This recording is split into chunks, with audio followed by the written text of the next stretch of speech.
You spent years walking on eggshells, shaping yourself into the version everyone else wanted. You said yes when you were tired, smiled when you wanted to cry, and convinced yourself that peace meant keeping everyone happy. But somewhere along the way, you stopped recognizing your own reflection. Your dreams got quieter, your voice got softer, and your life started feeling like it belonged to everyone but you. Now, something inside you is done being silent. You no longer crave their approval, you crave your freedom. You've learned that kindness doesn't mean surrender, and peace doesn't mean shrinking. You finally see that real love, real respect, and real happiness start the moment you stop begging for them. This is the turning point where your boundaries are no longer negotiable, where your silence no longer means agreement. You're not becoming cold, you're becoming clear. The version of you that once lived to please has served its time, and now you're stepping into something purer self-respect. This isn't about changing who you are, it's about reclaiming who you've always been. Because when you finally stop pleasing, that's when you start living. There's a kind of exhaustion that doesn't come from work or struggle, it comes from pleasing. You carry it quietly, hidden behind polite smiles and soft words. Every time someone asks for something, you nod before you even think. You've been trained to believe that saying yes makes you kind, reliable, good. But what no one tells you is that endless agreement is a slow form of disappearance. You say yes because it feels safer than the silence that follows a no. You say yes because rejection feels heavier than resentment. The approval that comes after every yes is short-lived, but the emptiness that follows lasts much longer. It's not that you don't want to help, it's that you've forgotten how to help without losing yourself in the process. The habit begins early. As a child, you learned that love was conditional, that being good kept you safe. So, you became adaptable, agreeable, careful. Every yes became a way to prevent conflict, to earn affection, to belong. You didn't realize then that the same word keeping you connected would one day make you feel trapped. People began to notice your reliability. They knew they could count on you, even when you were tired, even when you wanted to say no. And while they praised your generosity, few ever paused to ask how it felt to give until you were empty. You wore your selflessness like armor, not realizing it was the very thing cutting you open. You've spent so long keeping others comfortable that discomfort feels like failure. You confuse being liked with being valued. Every time you compromise your truth, you tell yourself it's for peace, but it's not peace you're keeping, it's approval. You've mistaken their satisfaction for stability, when in truth, it's your spirit paying the price. The weight of always saying yes doesn't show up all at once. It creeps in quietly in the sigh you hide after a favor, in the resentment that flickers behind your smile. You start to feel invisible in your own life, showing up for everyone but yourself. And when you finally pause to rest, guilt arrives, whispering that you're selfish for needing space. This cycle feeds itself. The more you give, the more they take. The more they take, the more you convince yourself that this is love, that this is what good people do. You don't see the imbalance forming because you're too busy maintaining harmony. You don't notice your own burnout until it becomes the only language your body speaks. You start confusing exhaustion for purpose. You tell yourself, at least they need me. You cling to the validation that comes from being useful. But usefulness isn't love. It's a transaction disguised as appreciation. And every time you perform to keep it, you lose another piece of the person you were before the performance began. There's a loneliness that comes from never disappointing anyone. When your life revolves around pleasing others, no one ever truly knows you. They only know the version that makes them comfortable. You've built connections on compliance, not authenticity. That's why, even surrounded by people, you still feel unseen. The hardest truth to face is that no one forced you into this. You trained yourself for it. You built an identity around being needed because it made you feel worthy. But worthiness built on pleasing is fragile. It shatters the moment you stop performing. Real worth doesn't need permission, it exists whether people approve or not. You've mistaken silence for kindness, compliance for compassion. But compassion without boundaries turns into self-betrayal. When you say yes out of fear instead of love, it's no longer generosity, it's survival. And survival isn't living.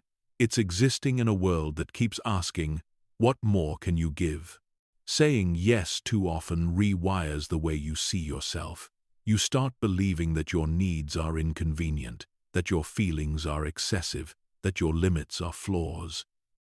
You learn to apologize for being human, and when you finally reach your breaking point, you don't even recognize the person who's been saying yes all this time. Breaking this pattern doesn't begin with rebellion, it begins with awareness. The moment you start noticing how automatic your yes has become, you reclaim your power.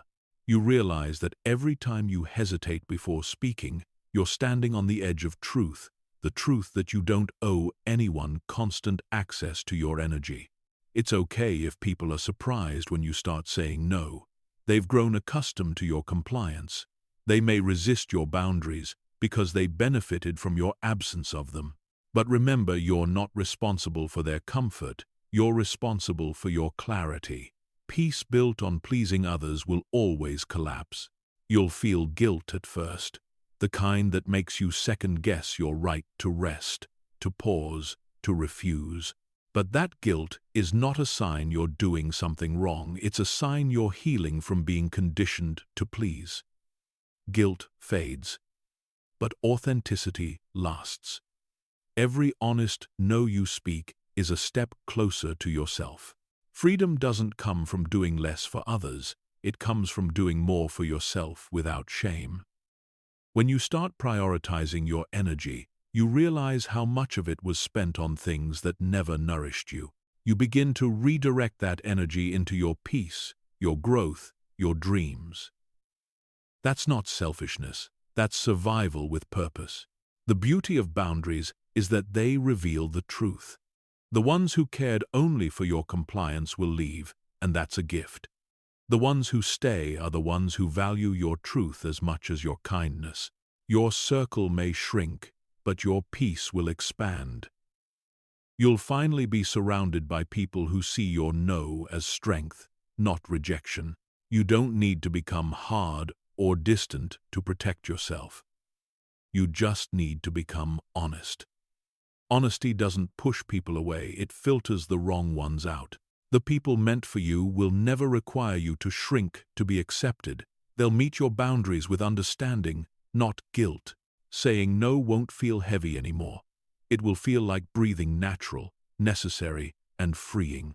You'll look back and realize that the world didn't fall apart when you stopped pleasing. It just became more real. You'll finally have space to feel, to rest, to exist without performing. And in that space, you'll find yourself again. The weight of always saying yes was never yours to carry. It was placed on you by fear, by habit, by the illusion that love must be earned through sacrifice. But love doesn't demand your exhaustion, only control does. The moment you put that weight down, you begin the journey back to your truth, and that's where living truly begins. Kindness was never the problem. You were born with a soft heart that saw the pain of others and wanted to ease it. You learned early that being kind made people smile, that your gentleness could calm storms. But somewhere along the way, kindness stopped being a choice and became a cage, a silent rule that demanded you to give, even when it hurt. You began mistaking compliance for compassion. You apologized when you weren't wrong, forgave before you healed, and smiled to hide the ache.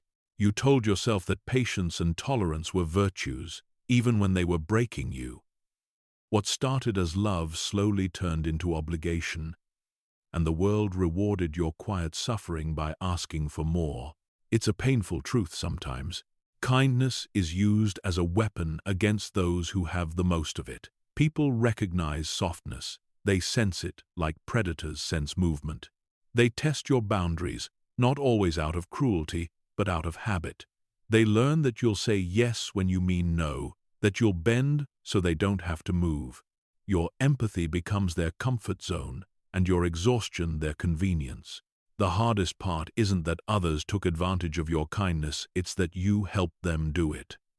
You confused being needed with being valued. You equated sacrifice with strength. Every time you gave more than you had, you told yourself it was love. But love that demands self-erasure isn't love, it's dependence. And dependence disguised as devotion is the prettiest kind of prison. The cage built from kindness is quiet. It doesn't slam shut. It closes one favor, one apology, one swallowed truth at a time. You stop expressing what you need because it feels selfish. You start fixing problems that aren't yours because it feels noble. Before long, your worth becomes measured by how much pain you can absorb without complaint. Kindness without balance turns into self-abandonment. It teaches people that your limits don't exist, that your yes is endless, and the more you give, the less they notice the cost. You start disappearing in the name of harmony, forgetting that peace created by suppression is not peace, it's exhaustion painted pretty. There's a certain kind of loneliness that comes with being too kind. Everyone loves the warmth you bring, but few think to ask if you're cold. You become the listener, the healer, the strong one. And when you finally crumble, the silence around you is deafening. You realize that the world got so used to your giving that no one noticed your need. At some point, you begin to wonder if kindness is worth it. But deep down, you know it is you, just gave it away, without direction. Kindness was never supposed to mean agreement. It was never meant to mean silence.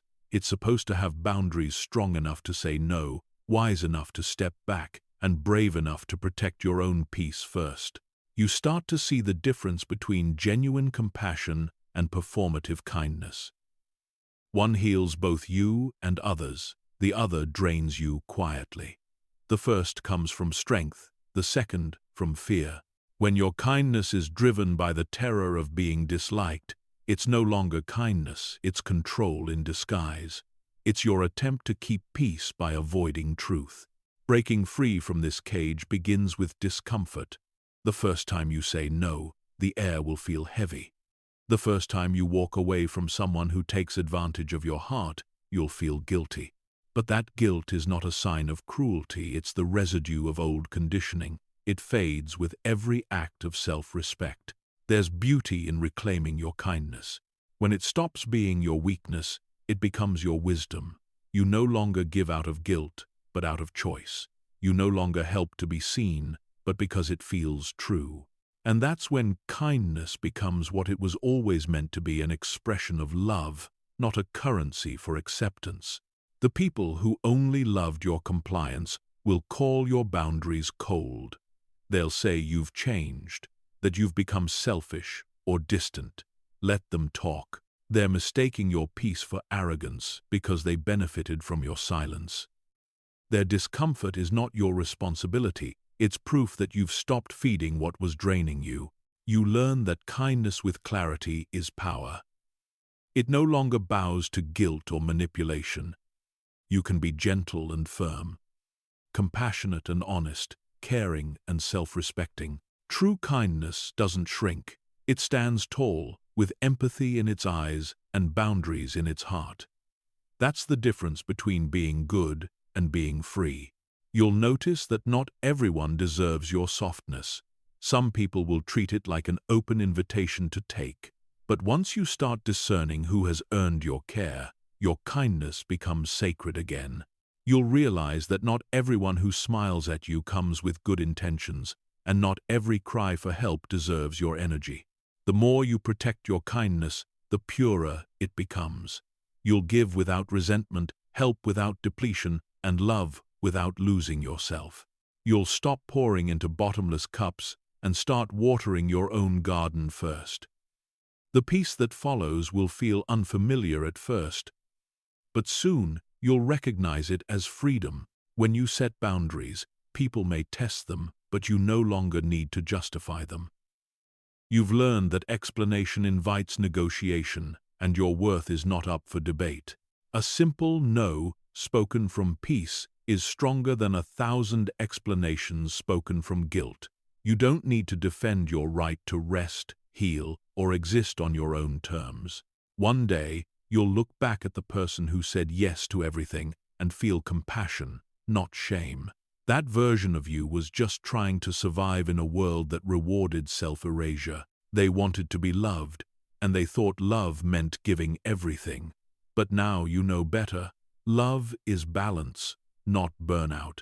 Your kindness was never a mistake. It was your superpower used in the wrong direction. It took being drained to learn where your boundaries belong. It took being used to learn how valuable your energy truly is. And it took losing yourself to finally understand that the kindest thing you can ever do is be kind to yourself first. When kindness stops being a cage, it becomes your compass. It guides you, not binds you. You learn to open your heart without handing over the key.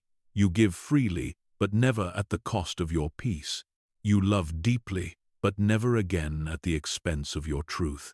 That is how kindness transforms from a burden into freedom, from control into strength. There's a quiet fear that shapes so many lives, the fear of being disliked. It hides beneath every careful word, every forced smile, every time you pretend you're fine when you're not. It's the invisible leash that pulls you back every time you're about to choose yourself. You tell yourself it's kindness, diplomacy, maturity. But deep down, you know it's fear. You've built your world around keeping peace. You've mastered the art of reading the room, adjusting your tone, softening your truth just enough to stay acceptable. Every interaction becomes a calculation, how to sound agreeable without losing yourself completely. But the more you filter your truth, the more disconnected you feel from who you really are. The fear of being disliked doesn't begin in adulthood. It's planted in childhood. Maybe it was the disapproval in a parent's eyes, the silence after you spoke your truth, the rejection that followed your honesty. Somewhere along the way, you learned that love is fragile, that one wrong move could make it disappear, and so you traded authenticity for acceptance, truth for approval. This fear doesn't scream, it whispers. It tells you to stay quiet when your heart wants to speak. It convinces you to laugh at jokes that don't feel right, to nod when you want to shake your head. It tricks you into thinking that belonging means blending. And in doing so, it teaches you to abandon yourself a little more each day. You start noticing how often you shrink. You apologize for taking up space, for disagreeing, for being too much or too little. Every decision runs through an invisible filter. Will they still like me after this? The fear becomes exhausting, yet it feels necessary, like armor you can't remove even when it suffocates you. The truth is, the need to be liked isn't about vanity, it's about safety. You crave approval because rejection once felt like danger. You seek validation because it temporarily soothes the wounds of unworthiness. But external approval is a fragile medicine. It wears off fast and demands constant dosage. The more you seek it, the less you trust yourself. You may even find yourself performing in every space at work, among friends, online, adapting endlessly just to maintain acceptance. You mirror their energy, mimic their opinions, hide your edges. But the more you try to fit in, the more you disappear. Being liked becomes a full-time performance, and the price of admission is your peace. There's a moment, though, when this performance starts to crack. It usually happens in silence when you've said yes one too many times.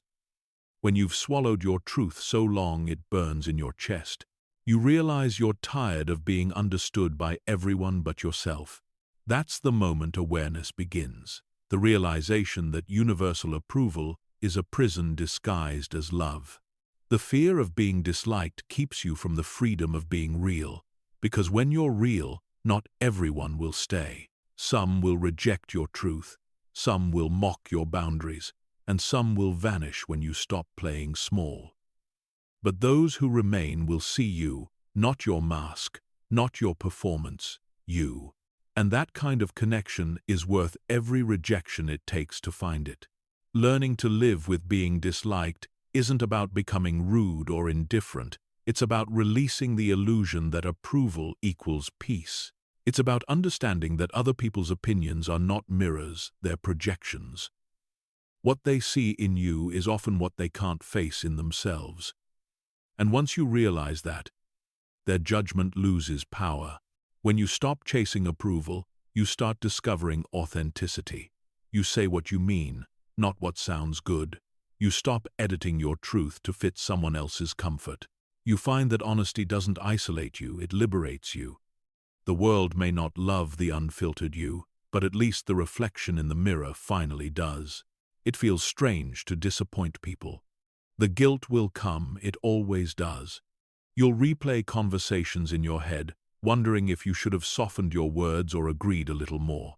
But then you'll feel something new: relief.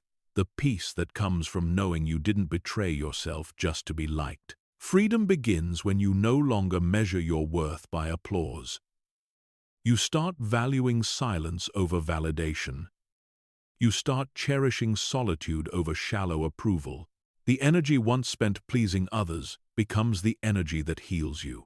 That shift is subtle but revolutionary. It's the moment you start living, not performing.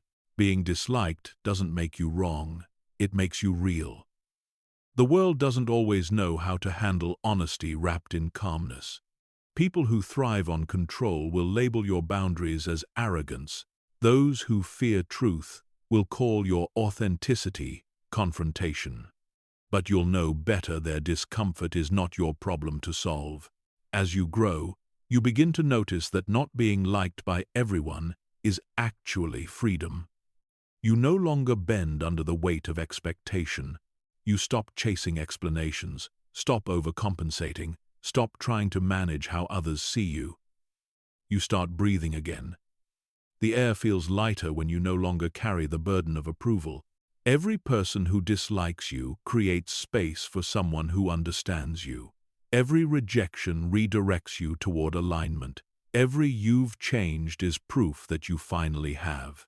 The fear that once chained you now becomes your teacher, reminding you that peace and popularity rarely coexist. You begin to realize that confidence isn't about convincing everyone you're right. It's about being okay when they think you're wrong. You stop needing agreement to feel secure. You become steady, not because everyone approves, but because you finally do. That's when your energy shifts from seeking acceptance to radiating authenticity. In time, you learn to love the quiet that comes with being true to yourself. The noise of constant approval fades, and you start hearing your own voice clearly again. It's softer than you remember, but stronger too. It no longer asks permission, it simply exists. And that existence feels like home. The fear of being disliked never fully disappears. It's human to want belonging, but it loses its control over you. You acknowledge it, breathe through it, and move anyway. You stop being a reflection of what others want to see and start being a reflection of your truth. That's not arrogance, that's liberation. You'll look back and realize that being disliked didn't destroy you, it freed you. You stopped chasing conditional love and started living with unconditional authenticity. The world didn't fall apart when you stopped pleasing it. In fact, that's when it finally began to make sense. Guilt is one of the quietest weapons of control. It doesn't shout, it whispers softly, convincing you that speaking your truth will hurt someone, that putting yourself first is wrong, that saying no is cruel. You start believing that love means constant sacrifice and peace means silence. What you don't see at first is that guilt doesn't keep you kind, it keeps you small.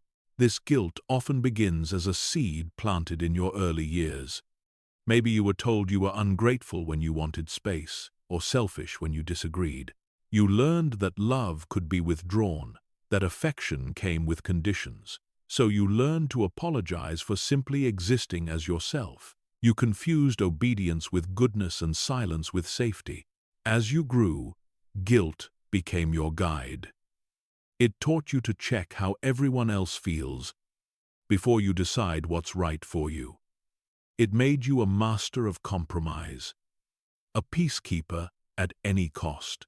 But in that constant balancing act, you forgot to ask yourself the most important question, times, what do I feel? Asterisk. Because every time you silenced yourself to avoid guilt, you buried a truth that deserved to live.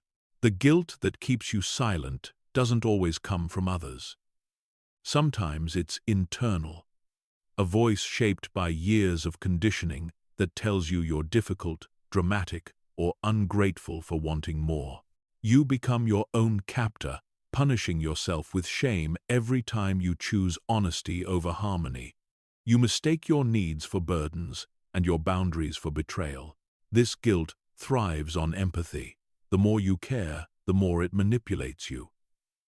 You start believing that protecting your peace means hurting someone else.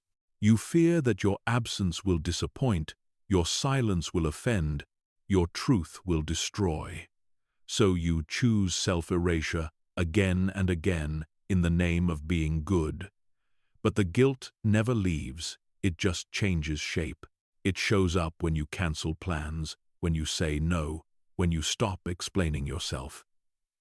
It lingers in the pit of your stomach, whispering that you've done something wrong. You want to speak your truth, but the thought of making someone uncomfortable feels unbearable.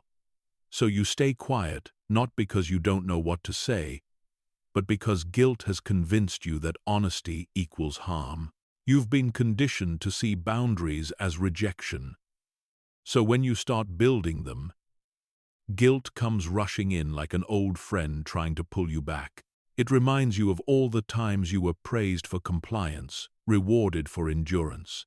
It tells you that peace must be earned through patience, even when patience means your silence. And for a while, you believe it because guilt wears the mask of morality. The world has taught you to value others' comfort over your own truth. But here's what guilt doesn't want you to know. Discomfort is not cruelty. Saying no is not selfish. Protecting your time, your energy, and your voice doesn't make you unkind, it makes you honest. Guilt only thrives in those who care deeply, and that's why breaking free feels so difficult. Every time you silence yourself to avoid guilt, you reinforce the belief that your peace is less important. You make yourself responsible for emotions that were never yours to carry. You become the emotional caretaker of everyone else's happiness. But the truth is, you can't heal others by breaking yourself. Guilt tricks you into thinking you can. The turning point comes when you finally realize guilt is not proof that you're wrong. It's proof that you're healing from the need to please. The heaviness you feel after setting a boundary is the echo of old conditioning, not wrongdoing. The guilt you feel for resting, saying no, or choosing peace is simply your mind unlearning survival mode. Letting go of guilt means learning to disappoint people with grace. You'll watch some faces shift when you stop saying yes. You'll hear the word selfish thrown your way. But beneath those reactions is a deeper truth. They weren't benefiting from your kindness. They were benefiting from your silence. And once silence breaks, so does their control. When you begin to speak your truth, guilt will try to come back disguised as empathy. It'll whisper, asterisk, what if they think you've changed, asterisk, or what if you're being unfair? 5. But change is the point, and fairness doesn't mean forgetting yourself. Guilt will lose its grip the moment you start choosing clarity over comfort. You'll start realizing that not everyone deserves access to your explanations. You don't need to justify your boundaries, your distance, or your growth. The people meant to walk beside you won't make you feel guilty for honoring your needs. They'll understand that peace is something you protect, not something you trade. The silence guilt demands of you comes at a high cost.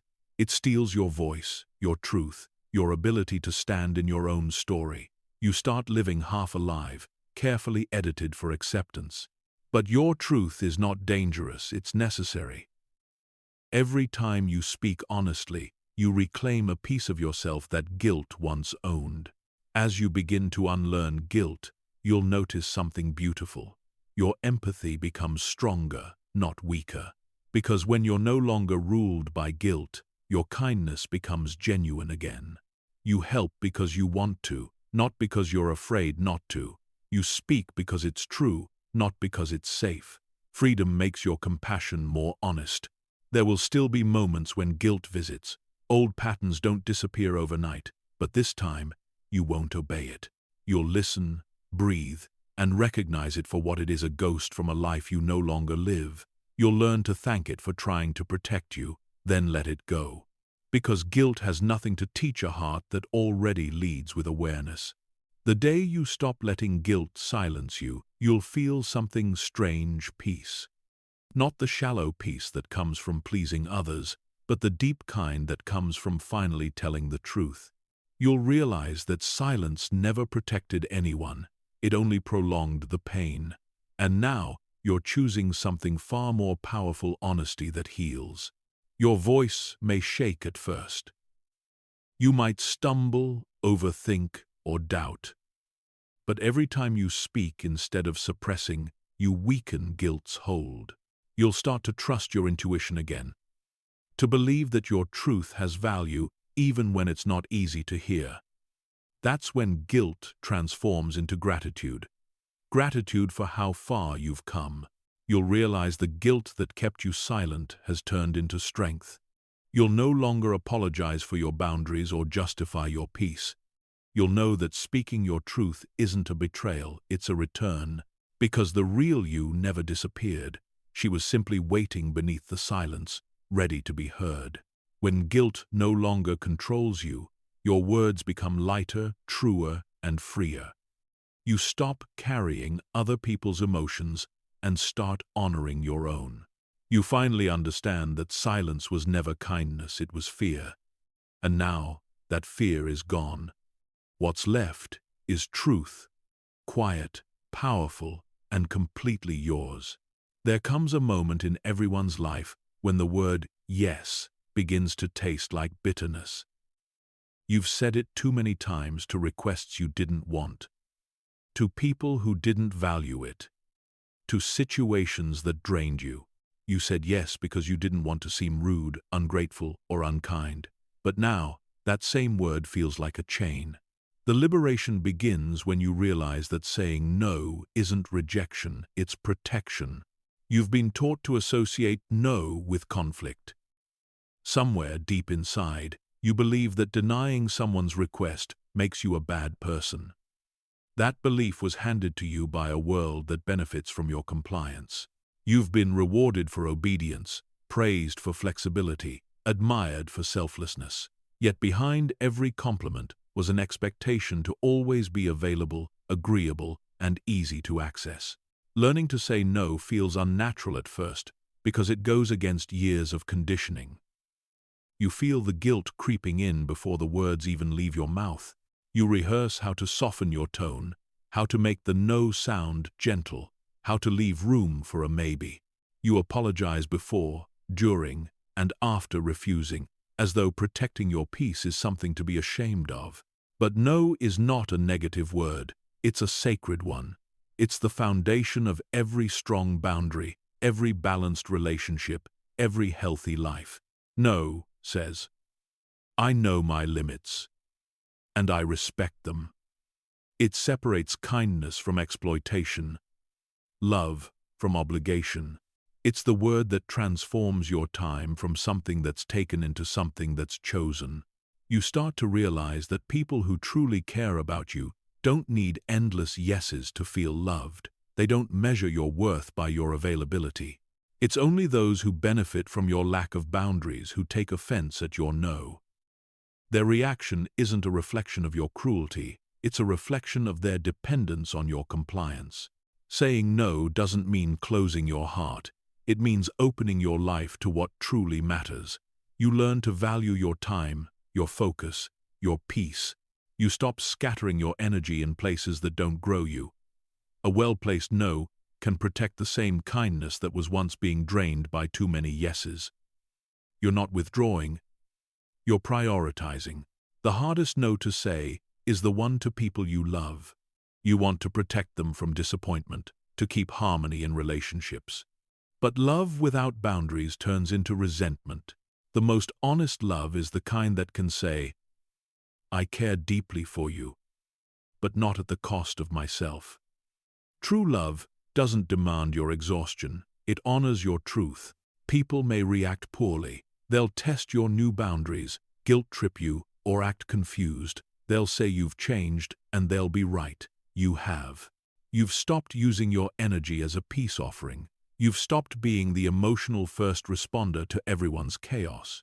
Growth will always look like betrayal to those who only valued you when you were convenient. No is a mirror. It reveals who respects you and who controls you. The ones who accept it with understanding are your allies. The ones who argue, guilt, or manipulate were never interested in you. They were interested in access to you. Every no exposes the truth about your connections. And though that truth can sting, it also sets you free.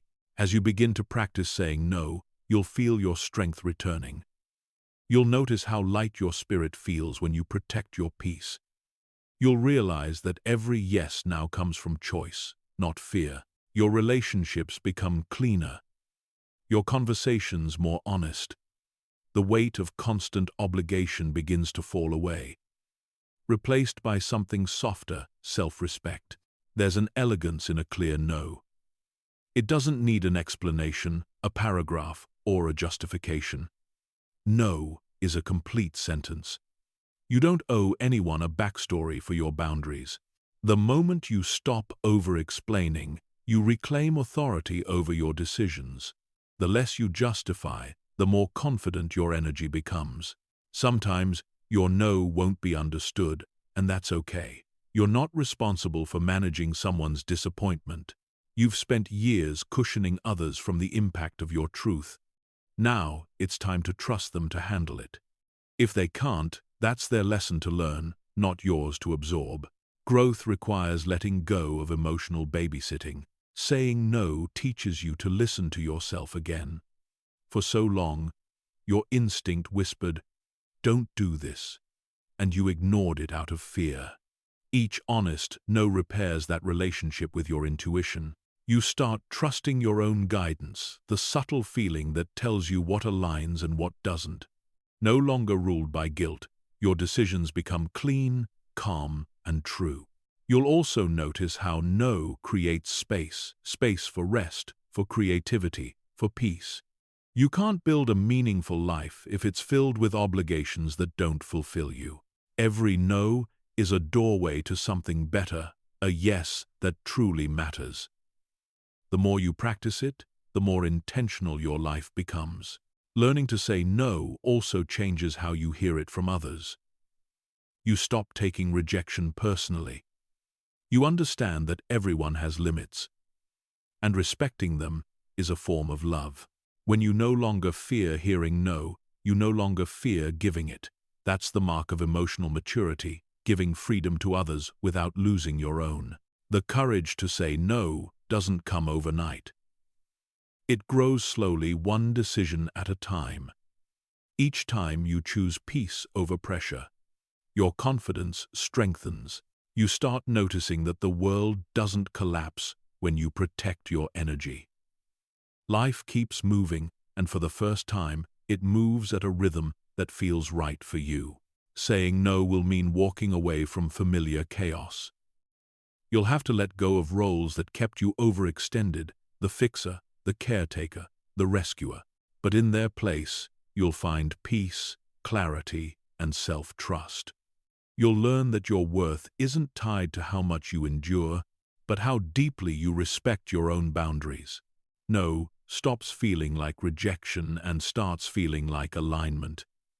You stop needing to explain, defend, or soften your truth. You understand that protecting your peace is not arrogance, it's wisdom. And with that wisdom comes freedom, the ability to stand still in your truth, even when it's misunderstood. There's a quiet power in the person who knows when to say yes and when to say no. You no longer move out of fear, but from clarity. You no longer chase approval, but choose integrity.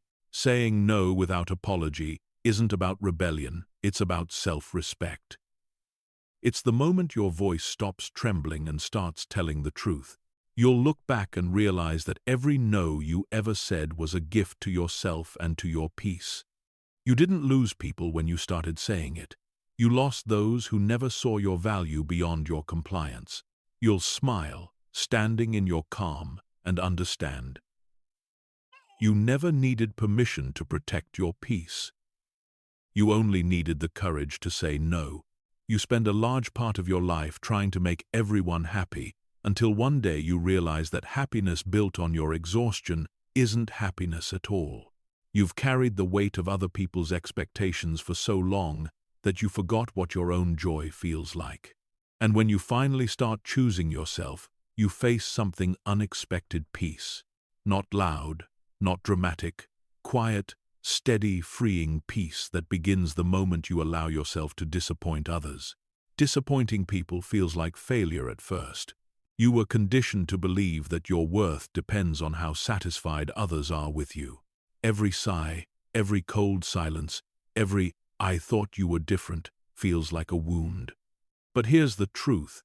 People's disappointment isn't a reflection of your wrongness. It's a reaction to your boundaries. They're not upset because you did something bad. They're upset because you stopped doing what benefited them.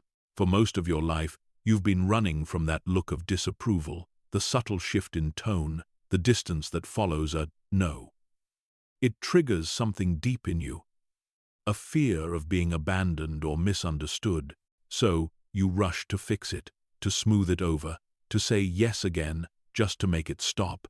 What you don't realize is that every time you rush to soothe others, you're abandoning yourself. The peace that comes from disappointing others begins when you stop chasing their approval. You start seeing that no amount of pleasing can guarantee acceptance. People will misunderstand you, misjudge you, and project their own fears onto your choices. But your peace doesn't depend on their understanding. It depends on your alignment. When you finally choose what's right for your soul, their reactions stop mattering. You learn that disappointment isn't destruction, it's clarity. It reveals who was benefiting from your compliance and who truly values your happiness. The ones who loved your yes more than your truth will leave, and that's okay. They were never meant to walk with you beyond your silence. Real relationships are built on respect, not obedience. It takes courage to face the silence that follows your first act of honesty. You'll want to explain, to soften the blow, to make them see that you didn't mean harm. But peace doesn't need explanation, it needs boundaries. The moment you stop over-explaining your decisions, you begin to understand that approval was never the currency of love. You start noticing how many people only loved your willingness to bend. They admired your kindness, your patience, your availability, until your boundaries appeared. Then their warmth cooled, their words sharpened, their distance grew. But this time, instead of chasing them, you breathe. You understand that losing people who can't love you without conditions isn't loss, it's alignment. Peace feels lonely. The noise quiets, the people thin, and you wonder if you've done something wrong. But that silence is not punishment, it's space. It's the room you need to finally hear your own voice again. The emptiness you fear isn't emptiness at all. It's freedom waiting to be filled with authenticity. You begin to understand that disappointing others is unavoidable. No matter how careful, kind, or selfless you are, someone will always want more than you can give. The difference now is that you no longer confuse their disappointment with your failure. You start seeing that their expectations are theirs to carry, not yours to fulfill. There's a calmness that settles in when you stop trying to control people's perceptions. You realize that they will think what they want, no matter how much you explain. You stop chasing explanations, and you start embracing truth. That shift changes everything. Suddenly, Your energy is no longer fragmented across 100 small performances. It's whole, centered, and peaceful. Peace doesn't come from perfection. It comes from permission, permission to be disliked, misunderstood, even judged. You stop seeing disapproval as danger and start recognizing it as a sign of authenticity. The more comfortable you become with disappointing others, the more honest your life becomes. You realize that peace was never lost. It was buried under your fear of rejection. You find yourself walking away from conversations that demand justification.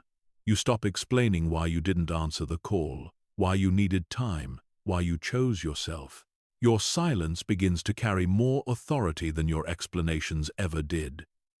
You're no longer seeking to be understood, you're seeking to be true. As this peace grows, you notice how much lighter your body feels. The constant anxiety of being everything to everyone fades. You sleep better, breathe deeper, think clearer. Your world simplifies. You stop living through obligation and start living through intention. The beauty of disappointing others is that it leads you back to yourself.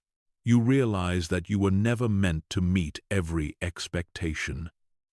Your purpose was never to please. It was to live fully. The moment you accept that truth, guilt begins to dissolve. You stop apologizing for changing, for healing, for prioritizing your peace.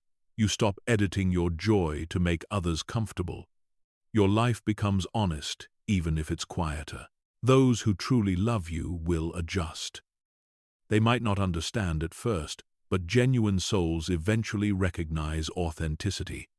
They see your boundaries as growth, not rebellion. And even if they never do, you'll find peace knowing you didn't sacrifice your truth to keep them. You've learned that real love can handle disappointment. With time, you stop fearing the word selfish. You realize that selfishness isn't always a flaw. Sometimes it's survival. To protect your mind, your body, your energy, that's not selfish, that's sacred. You were not born to be a constant source of comfort for others. You were born to create, to feel, to live with purpose, and that requires saying no. There's peace in no longer needing to fix how others see you. You're not a character in their story anymore. You're the author of your own. Their opinions may echo, but they no longer steer your decisions. You let people feel disappointed without rushing to change it. You allow discomfort to exist without guilt. That's the quiet confidence of self-trust. Peace grows louder as you let go of the need to prove your goodness. You stop needing to earn love by overextending. You stop confusing servitude with compassion. You learn that the most loving thing you can do for the world is to live truthfully. When you are honest with yourself, you give others permission to be honest too. One day, you wake up and realize the peace you once feared losing has become unshakable. You no longer flinch when people withdraw, no longer crumble under disapproval. You understand that your worth was never in their praise, and your peace was never theirs to give. You stand where you are whole, grounded, free, and for the first time, you feel it fully. The peace that only comes from finally being okay with disappointing others. There comes a time when you realize you've been living someone else's idea of a good life. The way you speak, dress, work, love, and dream, all shaped by invisible expectations you never agreed to. You thought you were being responsible, respectful, loyal, but beneath the politeness and approval was quiet suffocation. You were existing, not living, and somewhere deep down, your real self has been waiting patient, quiet, and ready to return. From a young age, you were taught who to be. Be polite, be agreeable, be successful, but not intimidating. Be confident, but not loud. Every B chipped away at your am. You became a collage of other people's comfort zones stitched together by fear of disapproval. The world taught you to perform, not to live. And in that performance, you forgot what your own truth sounds like. Living for others feels noble until it starts costing your peace. You try to keep everyone happy, Your family, friends, co-workers, society, and somewhere along the way, you vanish. You build a life full of things that look right but feel wrong. You chase achievements that bring applause but no fulfillment. You wear smiles that feel like masks. And you start wondering when being good became so exhausting. You tell yourself that you're just being kind, respectful, adaptable. But there's a difference between cooperation and surrender. When you spend your days molding yourself to fit others' expectations, you begin to forget what shape you were meant to be. You confuse harmony with hiding. The more you please others, the less you belong to yourself. The version of you that lives for others is a survivor. It learned to navigate rejection, to avoid conflict, to stay safe. But safety isn't the same as peace. Safety keeps you small. Peace sets you free. You've spent so much time managing others' emotions that you've forgotten your own deserved space too. Living for yourself isn't selfish, it's an act of returning home. People will tell you that living for yourself means you've changed. They'll say you're colder, harder, more distant. But what they really mean is they've lost control over the version of you that made them comfortable. You're not colder, you're clearer. You no longer confuse pleasing others with loving them. You've stopped trying to prove your worth to those who only noticed your obedience. It takes courage to question the script you've been handed, the one that tells you how to act, what success should look like, who to love, and when to settle. You begin to see how much of it was never your choice, just inherited expectations passed down like tradition. But you can rewrite it. The moment you do, you start breathing air that finally feels like your own. When you start living for yourself, the world doesn't applaud, it questions you. Why are you different? Why can't you just be grateful? Why are you so distant? They say this because your freedom reminds them of their cages. People who live by approval feel threatened by those who no longer need it. But their discomfort is not your cue to shrink. It's your sign that you're finally free. You'll feel lonely in the beginning. You'll lose connections built on performance. But loneliness is not emptiness. It's the sound of your soul adjusting to authenticity. You're not losing people. You're losing illusions. And when the right people arrive, they'll love the version of you that no longer has to pretend. Living for yourself means embracing imperfection. You stop chasing the perfect image, the flawless friend, the always available partner, the endlessly giving child. You allow yourself to rest, to say no, to take up space. You stop apologizing for your edges and begin to honor them. Real peace comes when you no longer need to be perfect to feel worthy. You begin to see that other people's versions of you were built from fragments of their own fears and desires. One saw you as too much, another as not enough. You spent years trying to meet contradictions that were never yours to fix. But now you understand you were never meant to be everyone's idea of right. You were meant to be real. When you stop performing, life gets simpler but deeper. Conversations grow more honest. Choices become intentional. You stop moving out of obligation and start moving from alignment. You start measuring life not by how much you've given away, but by how much of yourself you've reclaimed. And that reclamation feels like relief. There's a soft kind of power in living for yourself. You don't need to argue or prove anything. You just exist as truthfully as possible. You stop waiting for permission to live, love, rest, and create. You stop editing your dreams to make them digestible. You stop asking, "What will they think?" and start asking, "What do I feel?" That question changes everything. Living for yourself doesn't mean isolation. It means connection through truth. When you live authentically, you attract others who do the same. Relationships stop being transactional and start being transparent. You no longer bond through guilt, pity, or fear, but through respect, depth, and understanding. The right people will not fear your honesty. They'll feel safe in it. Sometimes you'll slip back into old patterns. You'll say yes when you meant no. You'll bite your tongue when you wanted to speak.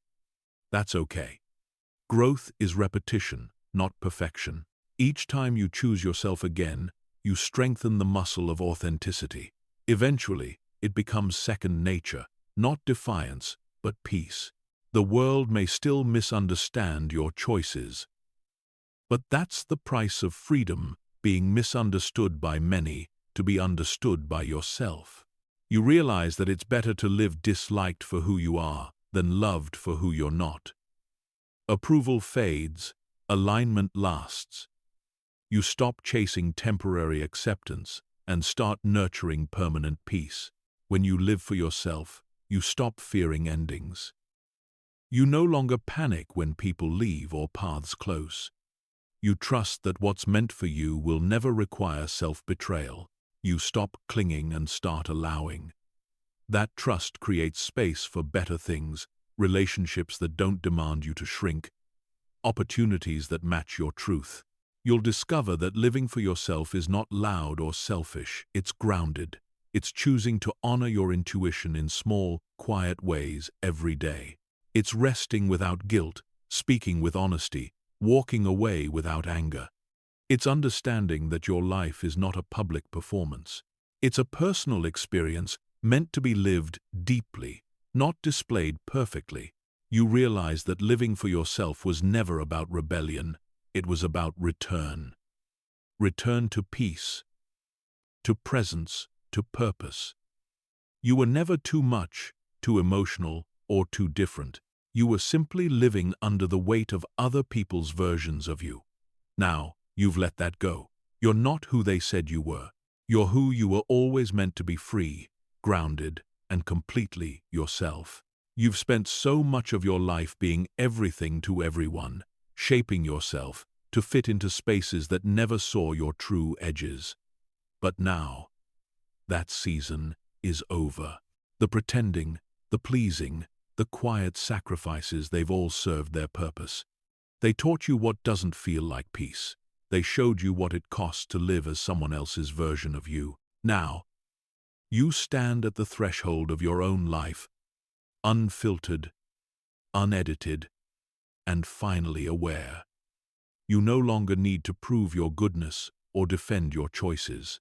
You've learned that being true to yourself is not arrogance, it's alignment. The world will keep pulling, but you'll move differently now, slower, calmer, truer. Living for yourself isn't about isolation or rebellion. It's about remembering that your life is your responsibility. Your emotions are your compass. Your voice is your anchor. And the people who belong in your story will never ask you to lose yourself to keep them comfortable. They will meet you where truth lives. This is your quiet revolution, not one of anger, but of awakening. You've stopped trying to earn love and started becoming it. You've stopped performing peace and started living it. You've discovered that fulfillment isn't found in being liked, but in being real. So, take a deep breath and let this truth settle. You are no longer living for applause, validation, or understanding. You are living for presence, peace, and purpose. You don't need permission to exist as you are. You already belong. And from this moment forward, you walk as yourself, not the version shaped by fear or expectation, but the one built on awareness, strength, and calm certainty. You are no longer who the world told you to be. You are who you finally chose to become: free, grounded, and unshakably whole.